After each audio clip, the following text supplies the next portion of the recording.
Hello 10th class. आज आपका तीसरी कविता है कवित और सवैया, जिसके लेखक हैं कवि है देव। हम देव का कवि परिचय करते हैं। देव का जन्म इटावा उत्तर प्रदेश में सन 1673 में हुआ था। उनका पूरा नाम देवदत्त द्विवेदी था, जिन्हें हम देव के नाम से जानते हैं।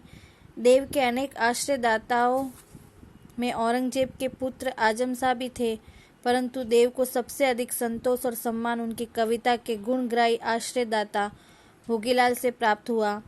उन्होंने उनकी कविता पर रीझकर लाखों की संपत्ति दान की, मतलब प्रसन्न होकर। उनके काव्य ग्रंथों की संख्या 52 से 72 तक मानी जाती है। उनमें से रस विलास, भाव विलास, काव्य रसायन, भवानी विलास आदि देव के प्रमुख ग्रंथ माने जाते हैं। उनकी मृत्यु सन 1767 में हुई। देव रीतिकाल के प्रमुख कवि है। रीतिकाल का मतलब होता है कि जिसके अंदर हम श्रृंगार रस प्रदान कविताओं का मतलब वाचन करते हैं। उसके अंदर मतलब सारे श्रृंगार से भरी हुई कविताएं होते हैं। रीतिकालीन कविता का संबंध दरबारों, आश्रयदाताओं से था। मतलब ये राजा महाराजों के यहाँ पे रहकर कविताएं लिखते थे और उनका गुणगान करते थे सब। इस कारण उसमें दरबारी संस्कृति का चित्रण अधिक हुआ है। देव भी इससे अछूते नहीं थे, किंतु वे इस प्रभाव से जब जब भी मुक्त हुए, उन्होंने प्रेम और सौंदर्य के सहज चित्र खींचे।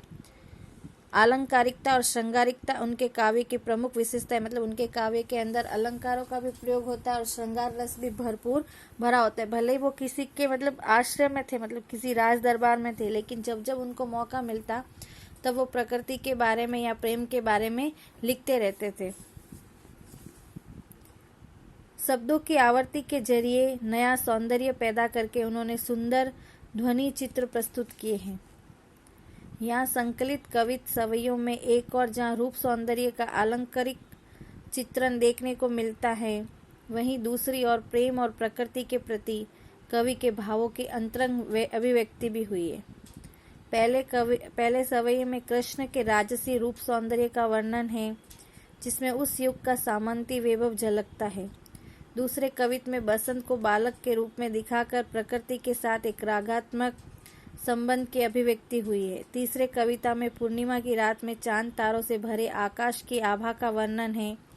चांदनी रात की क्रांति को दर्शाने के लिए देव दूध में फेन जैसे पारदर्शी बिंब काम में लेते हैं, जो उनकी काव्य कुशलता का परिचायक है। मतलब तीनों में अलग अलग दो कवि थे और एक सवैया है। पहला है सवैया, जिसके अंदर उन्होंने कृष्ण भगवान के बारे में पूरा अच्छे से वर्णन किया है। तो पहला सवैया, पायनी नूपुर मंजू बजे। पायनी मतलब पैरों में और नूपुर मतलब पायल। कटी किंकिन के धुनी की मधुर, और कटी मतलब कमर और किंकिन मतलब जो कमर बंद होता है ना, वो बांधा हो, उसकी ध्वनि मधुर। सावरे अंग लसे पटपीत हिये, हुलसे वनमाल सुहाई। माते किरीट बड़े दृग चंचल। दृग मतलब आंखें। मंद हसी मुख चंद जुनाई। जे जग मंदिर दीप सुंदर, श्री ब्रज दुल्ह देव सहाय। मतलब ब्रज का दूल्हा। पायनी नूपुर मंजू बाजे, मतलब कि पैरों में पायल मधुर मधुर बजती हैं।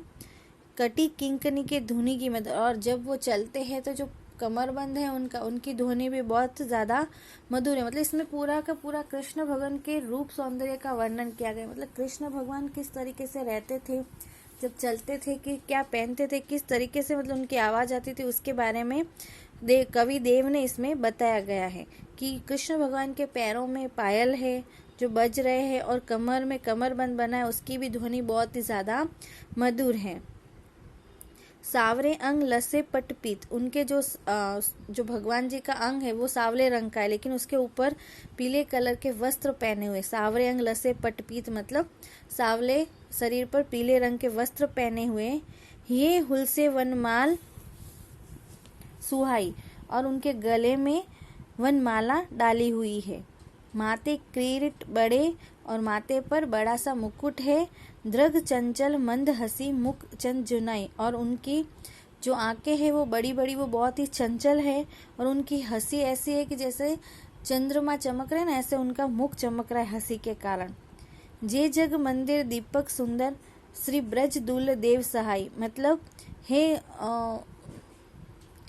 इस जगत के देव, हे भगवान कृष्ण, श्री कृष्ण, इसमें श्री कृष्ण को दूल्हा कहा है कि हे जगत के देवता, हे जगत के दूल्हा श्री भगवान, मेरी मतलब सहायता करने कब आओगे? देव सहाय मतलब देव की सहायता करने कब आओगे? तो इसमें आपको समझ में आ गया होगा कि क्या बताया गया कि कृष्ण भगवान के रूप सौंदर्य का वर्णन हुआ है, जिसमें जैसे कहा गया है कि कृष्ण भगवान ने पैरों में पायल पहने हैं और कमर में उनकी कमरबंद है जिसकी ध्वनि बहुत ही मधुर है। फिर उनका जो सांवला रंग है उसके ऊपर उन्होंने पीले पीले वस्त्र पहने और उनके गले में वनमाला यानी मोतियों की माला है और उनके माथे पर मुकुट है और आंखें बड़ी चंचल है और जब वो हंसते तो ऐसा लगता है कि जैसे चंद्रमा चमक रहा हो। फिर वो बोलते कि हे जग के देवता, हे जग के राजा दूल्हा, मेरी सहायता करने आप कब पधारोगे? तो आपको ये सवैया समझ में आ गया होगा। अब चलते हैं हम कवित्व पर। कवित्व के अंदर हम ऋतुओं का वर्णन होता है, तो इसमें उन्होंने कवि देव ने वसंत ऋतु का वर्णन किया है। वसंत ऋतु को ऋतुओं का राजा माना जाता है, यानी कि जब भी वसंत ऋतु आती है सब और हरियाली हरियाली होती है, सब और खुशहाली होती है, इसलिए वसंत ऋतु को ऋतुओं का राजा मानते हैं। तो चलिए हम कविता पे चलते हैं।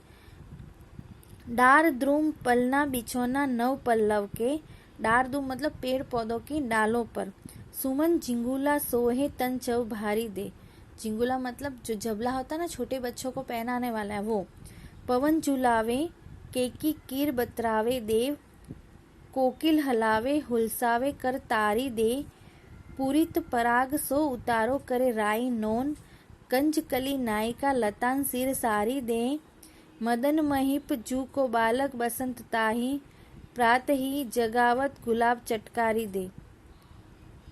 मतलब इसमें वसंत ऋतु के आने पे ऐसा बताया गया, वसंत ऋतु के आने पे मतलब एक छोटे बालक का हम कैसे लाड़ कोड़ और नजर उतारते सब करते, वैसे ही उसमें ये बताया गया कि जब वसंत ऋतु आती है तब पेड़ पौधे मतलब नए नए पत्ते लगते हैं, नई नई डालियां खिलती है, तो ऐसा लगता है कि उन्होंने अपना एक झूला बिछौना बना दिया छोटे बालक के लिए।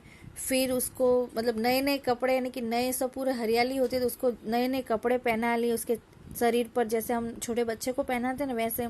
फिर जब हवा आती है तो ऐसा लग रहा है झूला झूलाते। फिर केकी की यानी कि को मोर और तोते सब उनसे बातें कर रहे हैं। फिर कोकिल जो कोयल है वो हल्लावे हुलसावे कर तारी दे और ताली बजा बजा कर उसको हंसाने की कोशिश कर रही है।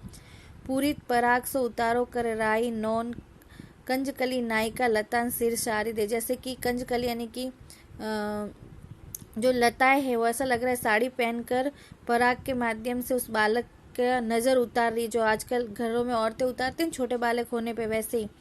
मदन महिप जू को बालक बसंत ताही, मतलब मदन इसमें कामदेव को कहा गया है और कामदेव जो राजा है बसंत के, वो मतलब बालक को ऐसे जगाते हैं जैसे कि सुबह गुलाब के छटकारा देकर जगाते हो, ऐसे जगाते हो। तो इसमें आप वापिस आप समझते हैं कि इसमें बसंत ऋतु को एक छोटे बालक के रूप में बताया गया, यानी कि ड्राम दूर पल बिछोना नव पल्लक, जब डालियां नई नई लगती है, पत्ते नए नए आते तो ऐसा लग रहा है कि छोटे बालक का बिछोना बिछाया है। फिर सुमन जिंगोला सोहे तन चवी भारी दे, फिर नए नए फूल पत्ते लगते तो ऐसा लग रहा है कि उनको छोटे बच्चे को जो जबला पहना जाता है ना वो कपड़े ऐसा लग रहा है कि उनको पहनाया गया। फिर पवन झूला यानी कि हवा उनको झूला दे रही है। केकी की यानी कि मोर और तोते उनसे बातें कर रहे हैं। कोकिल हलावे हुलसावे कर तारी दे, फिर कोयल भी उनसे झूला झूलाते हुए बातें कर रही है ताली दे दे के।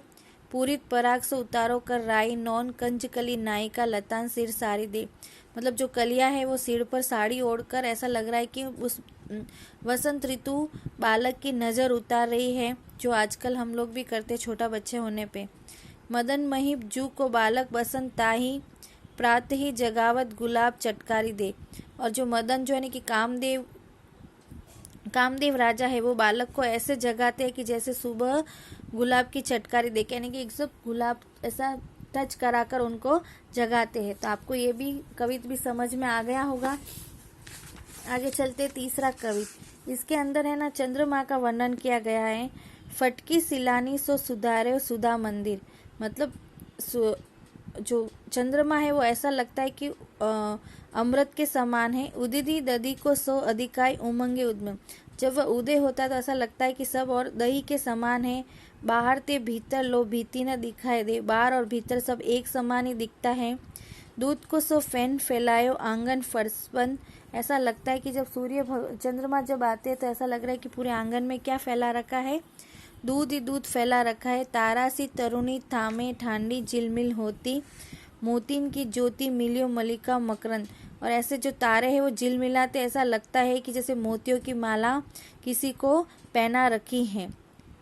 आरसी से अंबर में आभा सी उजरी लगे, और उसके उजाले से पूरे अंबर यानी आकाश में पूरे उजाला ही उजाला होता है। और प्यारी राधिका को प्रतिबिंब सो लगत चंद, और इसमें जैसे ऐसा लग रहा है कि उसमें उस उजाले में राधिका को अपना प्रतिबिंब दिख रहा है, मतलब अपनी परछाई दिख रही है। तो आपको समझ में आ गया होगा कि जब चंद्रमा उदित होता है तो ऐसा लग रहा है कि सब और उन्होंने उजाला ही उजाला फैला रखा है। और जब उदित होता है यानी कि जब उजाला होता है तो हमारे अंदर मतलब बहुत ज़्यादा उमंग और तरंग भरती है, और बाहर और भीतर सब जगह एक जैसा ही दिखाई देता है। ऐसा लग रहा है कि सब और दूध ही दूध फैला दिया है, मतलब पूरा वाइट ही वाइट, सफ़ेद ही सफ़ेद फैला दिया है। फिर जब वो तारे हैं टिमटिमाते हैं, झिलमिलाते, तो ऐसा लगता है कि जैसे किसी ने मोतियों की माला पहन रखी हो। और जब अंबर में ये चंद्रमा उदित होता है तो ऐसा लगता है कि पूरी ओर आभा यानी कि प्रकाश ही प्रकाश फैला दिया, और उस प्रकाश में प्यारी राधिका को, जो राधा रानी है, ऐसा लग रहा है कि उसको चांद के अंदर अपना प्रतिबिंब यानी कि अपना प्रतिरूप दिखाई दे रहा हो। तो ठीक है, आपको ये भी कवि समझ में आ गया होगा। तो ये तीनों आपको समझने और इसके हिंदी अनुवाद देखने हैं। ये आपके अभ्यास प्रश्न हैं, इसको आपको करने हैं। ठीक है, फिर इसमें आए हुए अनुप्रास आपको समझ में आ जाएगा। देखो, पहले में जैसे कि कटी किंकनी के धुनी की, इसमें अनुप्रास अलंकार है। फिर पट पीत, इसमें भी अनुप्रास अलंकार है। अलंकार हम एक दिन पढ़ेंगे बहुत अच्छे से, और आपने ऐसे आधे तो पढ़ रखे, फिर आपको समझ में आ जाएगा। ठीक है, थैंक यू क्लास।